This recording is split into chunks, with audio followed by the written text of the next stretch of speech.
네, 관세 정책을 끝내고 비관세 장벽 지금 내용을 하고 있죠. 이 동영상은 비관세 장벽에 대한 두 번째 영상이자 10주차 두 번째 강의 동영상이 될 것입니다. 지난 시간에 비관세 장벽 중 가장 대표적인 정책 도구인 쿼타, 수입 할당제의 경제적 효과에 대해서 간략하게 살펴봤어요. 누가 그렸는지 모르겠지만 굉장히 깔끔하게 잘 그린 이 그림을 바탕으로 아주 명쾌하게 수입 할당제의 경제적 효과에 대해서 이해할 수 있었습니다. 저만 그런가요? 네. 어, 관세 정책과는 조금 상이한 형태로 경제적 효과가 나타났죠. 그 이유는 당연하게도 관세 정책은 아주 대표적인 가격 조절 정책이고요. 가격에 직접적인 영향을 미쳐서 가격 효과를 발생시켜서 거기로부터 파생되는 여러 가지 경제적인 메커니즘을 통해서 국내 생산자, 소비자 간에 발생하는 후생 효과를 인위적으로 조절하고자 하는 것이 바로 관세 정책이었다면, 여러 가지 비관세 장벽 중에서도 수입 할당제의 경우에는 이와 완전히 반대편에서 무언가를 인위적으로 조절하는 정책이었어요. 그 반대편에는 바로 거래량 혹은 수량이 있습니다.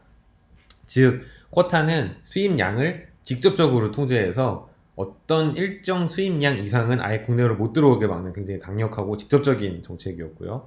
여기서 사이드 이펙트로, 즉 일종의 부작용으로 가격이 일정 부분 상승하는 가격 효과가 발생을 한다고 배웠어요. 그래서 어, 본질적으로는 관세 정책과 수입 할당제가 비슷한 유사한 경제적인 효과를 발생을 시킵니다.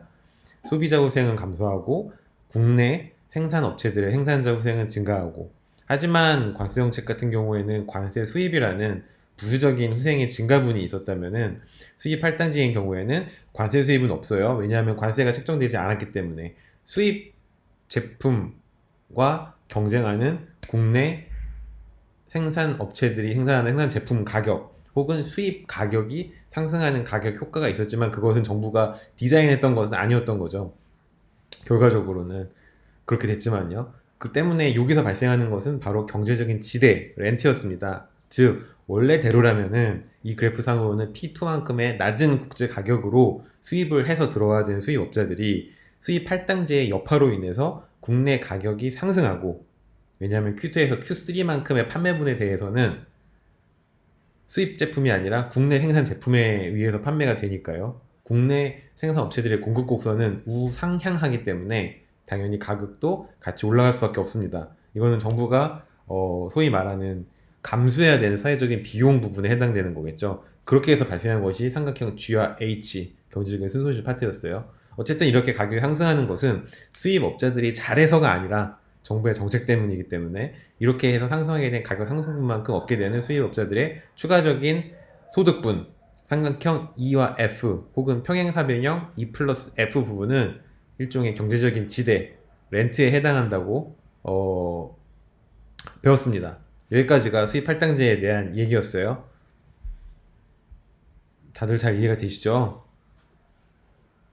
안 되면 우리 구글링을 합시다. 혹은 시중에 그 국제통상 정책 관련된 교과서가 몇 나와 있지 않지만 아무거나 하나 빌려서 보세요. 동네 도서관이라든지 아니면 학교 도서관이라든지 빌려서 보시면 이 부분에 대한 내용은 거의 대부분의 국제통상 정책 교과서에 나와 있으니까 한번 더 살펴보시기 바랍니다. 그래도 이해가 안 되면 저한테 질문해 주세요. 그 사이버 캠퍼스 게시판을 통해서 저의 설명이 물론 부족하겠지만은 최선을 다해서 답변을 해드리겠습니다. 여기에 대한 좋은 사례가 최근에 하나 발생한 게 있어서 강의 노트에 한번 실어봤습니다. 미국 같은 경우에는 두 개의 거대 정당이 번갈아 가면서 권력을 차지하는 구조죠. 즉 민주당 그리고 공화당, 이렇게 크게 두 정당이 있습니다. 우리나라에 1대1로 치환해서 대입할 수는 없겠지만은 미국의 민주당 같은 경우에는 한국의 민주당과 어느 정도 정치적인 성향이 조금 비슷하다고 할 수 있겠고요. 미국의 공화당 같은 경우에는 우리나라의 미래통합당과 어느 정도 정책적인 노선이 비슷하다고 할 수 있지만은, 그렇게 1대1로 비교 바로 이렇게 아날로지가 성립하는 건 아니에요. 굉장히 많이 성격이 다릅니다. 즉 미국의 진보와 보수는 우리나라의 진보 보수와는 많이 다르고, 특히 우리나라의 민주당이나 미래통합당이 진보와 보수를 대표한다고도 얘기할 수 없기 때문에 그렇게 1대1로 치안을 생각하시면 굉장히 위험합니다. 어쨌든 미국 민주주의의 특징 중에 하나는 뭐냐 그러면, 굉장히 뭐라 그럴까요? 보호주의적인 색채를 양 정당 모두 가지고 있다는 겁니다. 즉, 어떤 정당은 상대적으로 조금 더 자유무역을 선호할 수 있겠지만은, 미국의 아주 기본적인 정치적인 성향은 자국의 산업을 보호하기 위해서 미국이 가지고 있는 우월적인 지위가 있죠, 국제사회에서. 그것을 사용하는 것이 거리낌이 없다는 거예요. 그것을 조금 덜 사용하는지 더 많이 사용하는지 그 정도의 차이가 있을 뿐입니다. 때문에 미국이 경찰 국가 혹은 야경 국가라고 불리는 이유도, 미국이 사실상 국제 경제 질서 혹은 국제 정치 질서를 심판하고, 또 소위 말해서 사회를 보거나 아니면 중재를 하는 그런 역할을 맡고 있기 때문인데, 문제는 그와 동시에 미국이 플레이어로서도 참여를 한다는 거죠. 거기서 발생한 딜레마는 전적으로 미국의 이익을 대변하는 방향으로 조정이 됩니다. 아주 대표적인 사례가 바로 철강 수입과 관련된 최근 미국이 행한 조치였어요. 이것을 무역확장법 232조에서 찾을 수 있는데요. 관세 정책이기 때문에 법률로 지정되어 있습니다. 우리가 살펴본 바와 같이 미국의 무역확장법 232조에 따르면은 차별 없이 모든 국가에서 수입하는 모든 철강 제품에 대해서 일률적으로 24%의 아주 높은 관세가 부과가 돼요. 근데 추가로 미국이 상대적으로 더 많은 양을 들여오는 주 철강 교역 대상국 12개국을 따로 선정을 했습니다. 여기에 대해서만큼은 53%의 관세율을 적용을 해요. 그러니까 더 높은 관세율을 적용을 하는 거죠. 자국의 철강 산업을 보호하기 위한 조치입니다. 한국 같은 국가가 미국으로 철강 제품을 더 많이 수출한다는 것은 그만큼 한국의 철강 제품의 퀄리티가 좋다는 거죠. 혹은 가격 경쟁력이 있던가요? 어쨌든 이거를 대비하기 위해서 한국에서 들여오는 철강 제품에 대해 추가적으로 관세를 부과함으로써 가격 효과를 발생시키는 것이 미국의 무역확장법 232조의 주된 내용입니다. 근데 여기에 더해서 최근에 뭐가 생기냐 그러면은 쿼타까지 같이 복합적으로 적용을 시켰어요. 즉, 관세는 관세대로 부과를 하고 전년 대비 63% 수준으로 수입 양도 제한을 하겠다는 겁니다. 이거는 2008년 글로벌 금융위기 이후에 미국의 중공업 산업이 영 신통치 못하거든요. 완전히 살아나지 못하고 거의 고사 상태에 있어요. 그런 상태에서 상대적으로 저렴한 노동력을 바탕으로 상대적으로 우수한 생산 제품을 만들어내는 한국 같은 주요 철강 수출 국가에게 상당한 뭐라 그럴까요? 위협을 느꼈달까요? 거기에 그러한 어떤 미국 정치권의 반응을 읽을 수 있다고 우리가 생각할 수 있죠. 어떤 효과가 발생할까요? 여러분들이 밑에 파트를 읽지 마시고 위에 53%의 관세, 63% 수준의 전년 대비 63% 수준의 쿼타, 이 뉴스 헤드라인만 읽고 한국 수출 기업들에게 어떤 영향을 갈지 이제는 본능적으로 직관적으로 인사이트를 아마 가지게 되셨을 겁니다. 우리가 지금 가지고 있는 그래프는 그 두 가지가 있잖아요. 관세 정책 영향을 나타내는 그래프, 그리고 쿼타의 경제적 영향을 나타내는 그래프, 이렇게 그 두 가지가 있잖아요. 이 두 가지에서 공통적으로 찾을 수 있는 특징은 뭔가요? 공통적으로 수입 제품에 대한 가격을 상승시킨다는 겁니다. 그리고 수입 양을 줄인다는 거죠. 뭐가 먼저인지는 어떤 정책을 쓰는지에 따라 달라지겠지만 이 경우에는 두 가지 정책을 동시에 혼용해서 쓰고 있어요. 때문에 어떤 중간에 어떤 프로세스가 어떻게 복합적으로 작용해서 어떤 트랜스미션 채널이 발생하는지는 우리는 거기까지는 알 수가 없지만은 최소한 중간 인터미디엇 레벨의 경제적인 효과는 우리가 예측할 수 있겠죠. 한국 철강 제품 수출 기업들은 미국으로 들어가는 수출량은 아마 줄어들었을 거예요. 하지만 단위당 단가는 높아졌을 거라고 추측할 수 있습니다. 문제는 수출량이 줄어듦으로 발생하는 수출 수입의 감소분이 크냐, 혹은 가격이 올라감으로써 얻는 수출 금액의 상승분이 크냐, 그것이 문제겠죠. 그것은 아마 미국 철강 산업에 대한, 미국 철강 제품 수입 제품에 대한 수요 곡선의 탄력성이 아마 달려 있을 겁니다. 그렇죠? 탄력성이 크냐 작으냐에 따라서 우리가 얻는 혹은 잃어버리는 레베뉴, 이윤의 크기가 아마 결정이 될 겁니다. 근데 현대해철 같은 경우에 이제 주요 주주들을 불러서 컨퍼런스 콜을 해요. 매년 한 번씩. 그래서 올해 우리의 사업이 어떻게, 대부분의 기업들이 합니다. 이런 컨퍼런스 콜은. 주주들 상대로 포트폴리오를 설명을 해줘야 되거든요. 설명을 하면서 올해 우리 회사의 주된 사업을 뭐고, 목표 타겟팅 레벨은 어떻게 되고, 레베뉴 익스펙테이션 어떻게 될 것인지 이런 것들에 대해서 쫙 설명을 해주거든요. 이게 이제 소위 말해서 언론에 보도가 됐어요. 현대해철 같이 우리나라의 아주 건실한 철강 생산 기업 그리고 수출 기업이 미국의 쿼타제로 인해서 기존에 소화했던 수출 물량 대비 70% 수준으로 감소한 건 사실이다. 근데 이걸 만회하고 남을 정도로 수출 가격 상승이 발생을 했다. 그래서 사실상 우리의 레베뉴는 줄어들지 않았다 라고 발표를 했어요. 발표라기보다는 주주들에게 그렇게 설명을 한 거죠. 구체적인 데이터를 가지고. 그러니까 우리는 미국의 관세 정책과 수입 할당의 정책으로 인해서 우리나라 기업들에게 직접적인 영향이 미친 것은 사실이지만, 그로 인해서 우리나라 기업들이 피해를 받았다라고 얘기하기에는 아직 뭐라 그럴까요? 그렇게 단정적으로 얘기할 수는 없다는 겁니다. 우리 기업들에게도, 우리나라 수출 기업들에게도 오히려 레베뉴 측면에서는, 이윤 측면에서는 도움이 될 수도 있다는 것을 약간 모순적이긴 하지만은 알 수 있을 거예요.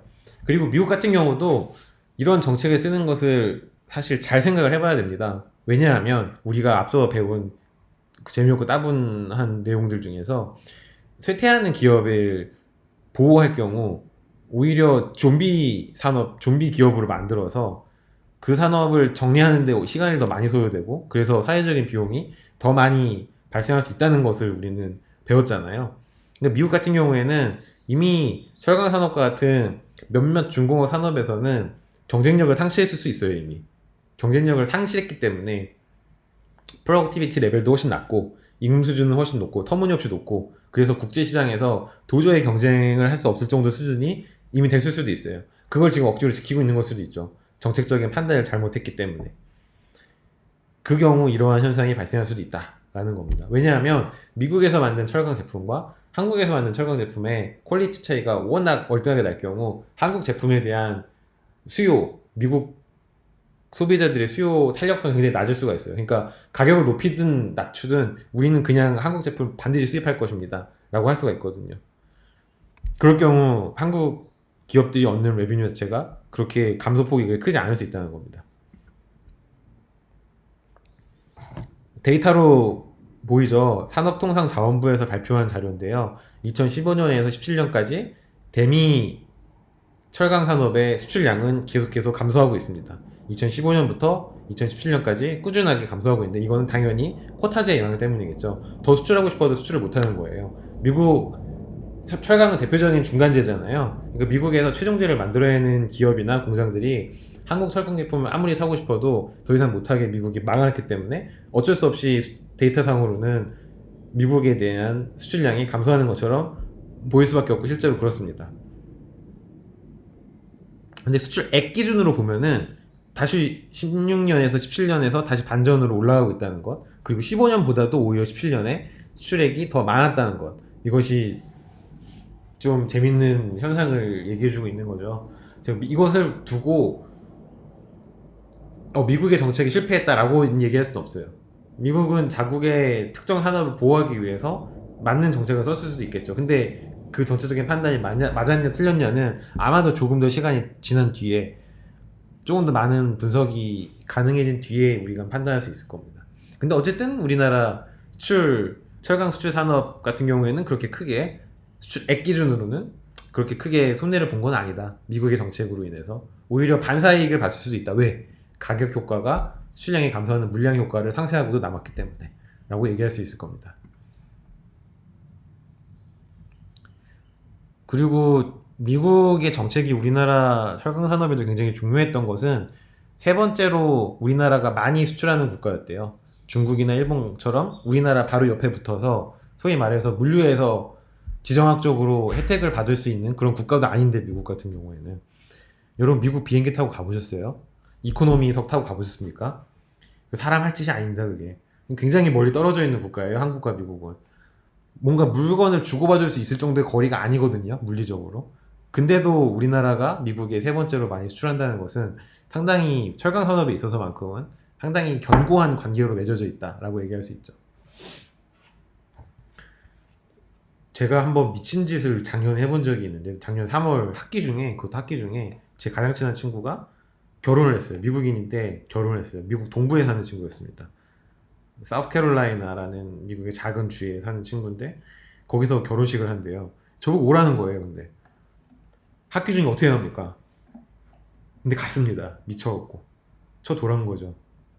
이런 속을 사용 죄송합니다. 제 자신에게 하는 비하니까 이해해 주십시오. 돌아서 갔어요. 근데 가는데 18시간, 오는데 18시간 걸리거든요. 물론 도어 투 도어는 20시간 넘게 걸리죠. 인천공항에서 대전 세종까지 오는데 또 2-3시간 걸리니까요. 가는데 20시간, 오는데 20시간 잡으면 길바닥에서 40시간을 버려야 되는데, 제가 목요일날 수업이 끝나서 가서 월요일날 수업이 있었어요. 그래서 목금토일, 근데 시차 바뀌는 것까지 고려하면은 총 4일의 시간밖에 없었습니다. 그래서 어떤 스케줄이 나왔냐 그러면 1박 4일이라는 스케줄이 나왔어요. 비행기에서 2박을 소화한 거죠.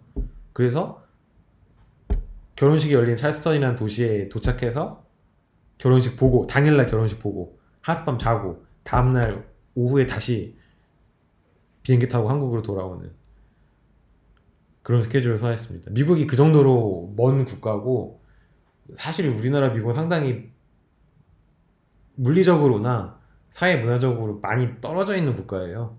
우리가 미국 문화에 많이 노출이 돼서 그렇지, 뭐 마이클, 톰, 뭐 제시카, 뭐 굉장히 익숙한 이름들이잖아요, 우리한테는. 근데 사실 정말 실제 미국에 사는 랜덤 마이클과 랜덤 제시카를 만나서 얘기해 보면 말이 많이 안 통합니다, 생각보다. 여담이었고요. 그래서 미국에 대한 환상을 갖지 말자. 이게 저희 이 여담의 결론입니다. 한국이 생각보다 선진국이다.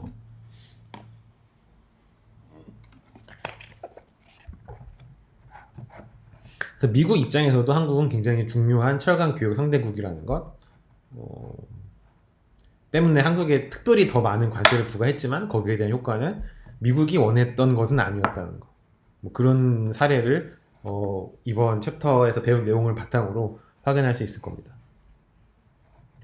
마지막으로, 벌써 마지막인가요? 이거 들어온 지 별로 되지도 않은 것 같은데. 마지막으로 살펴볼 비과세 장벽 중에 하나는 보조금이에요. 보조금은 크게 생산보조금과 수출보조금 두 개로 나눌 수가 있는데, 이 두 개가 발생시키는 경제적인 효과가 굉장히 상이합니다. 그래서 크게 이 두 가지에 대해서 살펴볼 거예요. 보조금은 수출 혹은 수입 제품들과 경쟁하는 국내 생산업체에게 정부가 돈을 주는 거예요. 돈을 서브시디라 그러죠. 돈을 줘서 생산 단가를 낮춰주든지, 생산 보조금의 경우에는, 아니면은 수출하는 기업에게 돈을 줘서 수출 기업들 하여금 프로핏을 높일 수 있게, 이윤을 확장시킬 수 있는 운신의 폭을 높여주든지, 이렇게 하는 것이 보조금 정책입니다. 보조금이 재원이 필요하잖아요. 보조금 같은 경우에는 관세는 관세를 거두어 드리는 거니까 재원이 따로 필요 없습니다.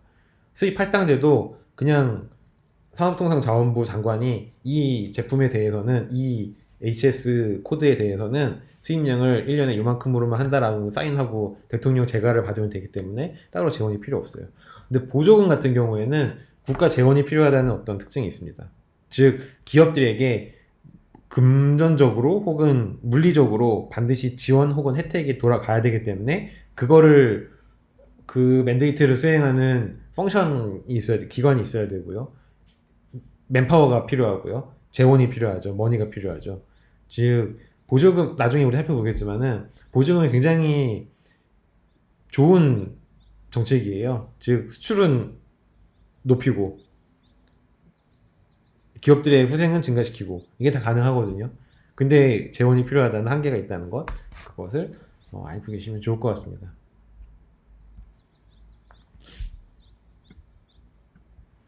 생산 보조금부터 먼저 살펴볼까요? 생산 보조금의 경제적인 효과는,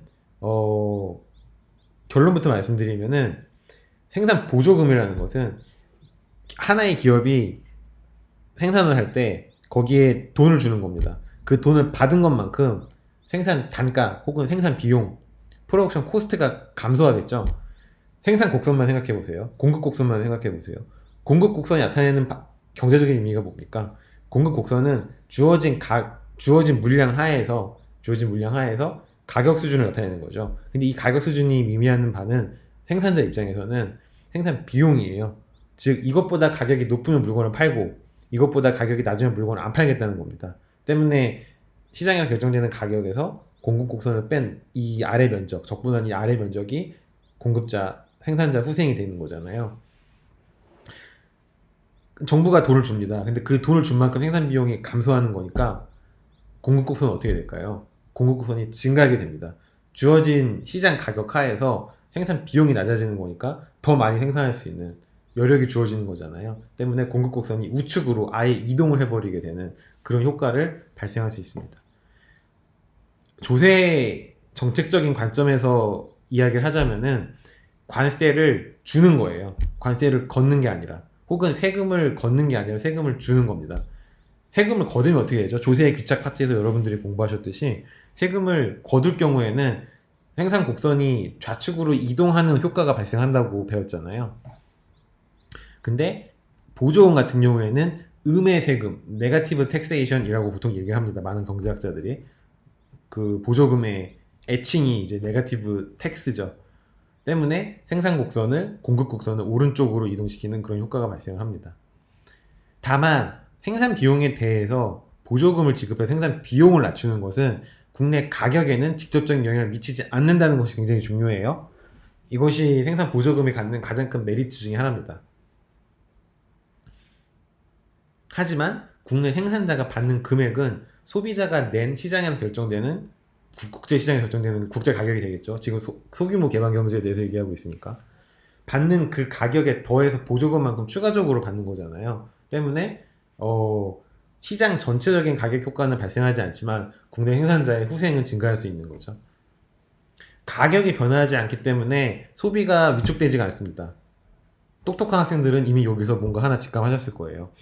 관세정책 공부할 때 소비가 감소하면서 발생하는 경제적인 순손실이 있었고, 생산을 증가시키기 위해서 정부가 혹은 이 사회가 감수해야 되는 사회적인 비용, 그것이 경제적인 순손실로 나타난다는 것도 배웠고, 이렇게 삼각형이 두 개가 이렇게 발생하잖아요. 근데 가격이 시장에서 변화하지 않고 소비가 위축되지 않는다면은 관세정책 그래프에 따르면 오른쪽에 발생했던, 화면상으로는 오른쪽 이쪽이네요. 이쪽에 발생했던 경제적인 순손실 삼각형은 발생하지 않을 거라는 것을 알 수 있겠죠. 즉 생산 보조금의 경우에는 사회 전체적으로 발생하는 경제적인 순손실의 크기가 관세나 수입 할당제에 비해서 더 작을 수가 있습니다. 생산 보조금이 갖는 큰 메리트 중에 하나예요. 왜냐하면 프라이스 이펙트, 가격 효과를 발생시키지 않고 이걸로 인해서 파생되는 소비 감축 효과를, 소비가 위축되는 효과를 발생시키지 않기 때문에. 그러면은 생산 보조금을 당연히 써야지 왜 안 씁니까? 아까 말씀드린 바와 같이 재원이 필요합니다. 관세 정책이나 수입 할당제에 비해서 더 많은 정부의 인력과 뭐라 그럴까요? 리소스가 필요한 게 생산 보조금 정책이죠.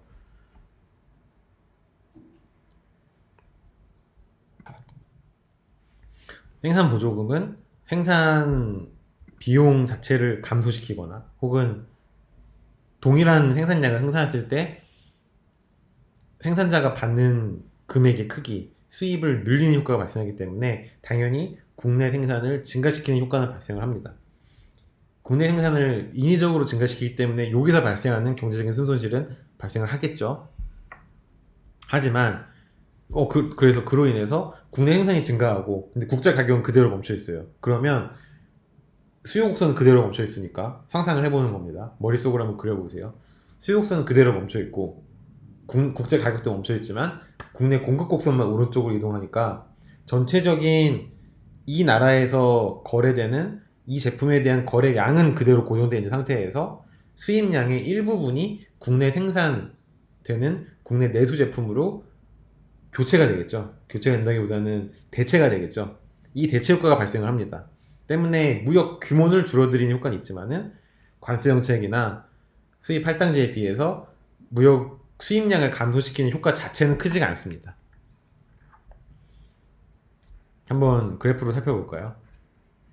이것도 제가 방금은 아니고 어제 그 앞선 수입 할당제 그래프를 그리면서 같이 그린 그림입니다. 파워포인트로 그리지 않고 이거 뭐라 그러나 애플은 키노트라 그러나요? 그걸로 그려봤는데 뭔가 저는 똥손이잖아요. 똥손의 입장에서는 깔끔하게 그려진 것 같아서 상당히 뿌듯하게 생각하고 있습니다. 검은색 공급 곡선과 검은색 수요 곡선이 오리지널한 이니셜 포인트고요. 근데 생산 보조금이 지급되면 파란색으로 국내 공급 곡선이 우측으로 이동을 합니다. 그리고 원래는 국제 가격만큼 P1만큼 받았다면, 그리고 이거는 소비자들이 인식하는 국내 그리고 국제 가격이에요. 소비자들은 여기서 움직이지 않기 때문에 거래되는 총량은 Q3로 일정합니다. 하지만 국내 생산 업체들은 국제 가격에 보조금을 더한 것만큼 받기 때문에 P2만큼 가격을 받아요. 때문에 Q1에서 Q2만큼 늘어나는 거죠. 생산량이 늘어나는 거죠. 그러면 원래는 보조금이 없을 때에는 Q3에서 Q1을 뺀 것만큼 수입을 했잖아요. 근데 이제는 Q3에서 Q2만큼 수입을 하고 Q1에서 Q2만큼 국내 생산 업체들이 먹는 거래량이 늘어나는 거죠. 이거를 실현시키기 위해서 발생하는 경제적인 순손실은 삼각형 A의 크기로 나타나게 됩니다. 즉, 이 경우에는 국내 소비자들이 인식하는 국내 가격 그리고 국제 가격에는 변화가 P1으로 변화가 없기 때문에 오른쪽에서 발생하는 경제적 순손실은 발생하지 않아요. 하지만 그렇다고 마냥 좋은 것은 아니죠. 왜냐하면 수입량을 감소시키는 효과는 Q1에서 Q2만큼 한쪽밖에 발생 안 하기 때문에 그렇게 파워풀한, 상대적으로 관세 정책이나 수입 할당제에 비해서 파워풀한 수입 억제 정책은 아니라는 것을 여기서 또 확인할 수 있습니다. 마지막으로 볼 거는 수출 보조금이에요. 이번에는 반대입니다. 이제 우리가 수입을 하는 게 아니라 수출을 하는 거예요. 그러니까 국제 가격이, 소규모 개방경제 국가에서 이 시장에 대한 국제 가격이 어디서 형성이 돼야 될까요? 앞선 경우에는 국내 균형 가격보다 아래에서 국제 가격이 형성이 됐기 때문에 우리가 이 시장을 수입 시장이라고 볼 수 있는 거잖아요.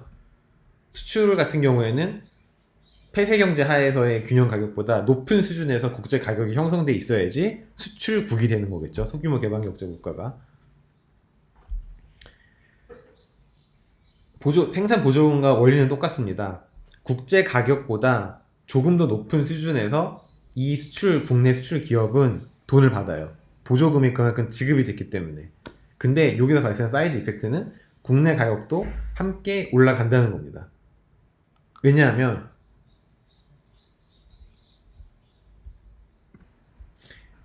수입과 다르게 이 나라의 모든 시장은 수출 기업들이 장악하고 있는 거잖아요. 그쵸? 때문에 수출 가격이 이 정도로 보조금을 통해서 올라가면은 그것과 똑같은 가격으로 국내에도 팔겠죠. 수입 제품과 경쟁해야 되는 입장이었고 국제 가격을 받아들이는 입장이었기 때문에 국내 가격에는 변화가 없지만, 수출 같은 경우에는 국내 기업들이 어느 정도의 프라이스 컨트롤 파워를 가지고 있기 때문에 국내 가격도 올라갈 수 있습니다. 때문에 프라이스 이펙트가 이 경우에는 발생을 합니다. 때문에 경제적인 순손실이 발생을 하겠죠. 어떻게 발생할까요? 완전히 반대 방향, 데칼코마니처럼 찍어낸 것처럼 반대 방향으로 발생을 하지만 똑같이 양쪽 사이드의 삼각형 모양으로 발생을 하겠죠. 가격 효과가 발생을 했기 때문입니다. 그림으로 한번 살펴볼까요? 이 경우에 제가 키노트로 그림을 그리지 못하고 기존의 수업에서 사용했던 그림을 그게 있더라고요. 그게 없었으면 그림을 그렸을 텐데 불행히도 그 그림이 제 컴퓨터에 남아 있었습니다. 그래서 그걸 그냥 가져다 붙였는데 알아보실 수 있으신가요? 저는 처음에 못 알아보겠더라고요. 송구합니다. 한번 이 왼쪽에 있는 큰 그림이 수출 보조금이 지급됐을 때의 경제적인 효과예요. 검은색 선으로 표현된 것이 이니셜 포인트입니다. 근데 수출 보조금이 지급되면은 국제 가격에 보조금을 받은 것만큼 수출 기업들이 돈을 받죠. 그만큼 국내 가격도 같이 올라가는 가격 효과가 발생을 해서 소비자 후생은 원래대로라면은 A, B, C 였는데 여기서 가격이 추가적으로 올라가면서 A로 소비자 후생은 감소를 하고 생산자 후생은 원래 국제가격 하에서는 FGHI였는데 보조금을 받아서 가격을 더 높게 받을 수 있으니까 국내에서도 이걸 더 높은 가격으로 파는 거예요. 그래서 FGHI에 더해서 BCD만큼 들어옵니다. 그러면은 전체적인 후생이 늘어난 거 아니냐 라고 생각할 수 있겠지만 아까 우리가 봤던 재원 문제가 여기서 발목을 잡는 거죠. 올라간 보조금만큼, 그리고 이 기업이 수출한 만큼, 수출 어느 정도 하나요? 원래는 적게 있었는데 보조금을 통해서 훨씬 더 많이 수출하게 됐으니까 수출한 수출액에다가 단위당 보조금을 곱한 것만큼이 정부가 이번에는 줘야 되는 금액이 되죠. 관세 수입이 아니라 보조금 지출액이 됩니다. 즉 정부 지출이 발생하는데 그 크기가 바로 CD 이만큼이라는 거죠. 그렇죠? 그래서 다 더하고 빼보면은 삼각형 C와 삼각형 E가 최종적으로 이 사회가 수출 보조금으로 인해서 잃어버리는 비용이 됩니다. 재밌죠? 그림은 굉장히 흡사하게 그려지겠지만은 조금 다른 방향으로 나타날 수 있다는 거. 근데 하나하나 스텝 바이 스텝으로 따라와 보시면은 그렇게 어렵지 않을 겁니다. 이게 수출 보조금의 경제적인 효과입니다. 여기까지 하고 나머지 이어지는 내용들은 어려운 내용 없이 그냥 쭉 읽으면 되는 거거든요. 그거는 다음 시간에 계속 이어서 하도록 하겠습니다.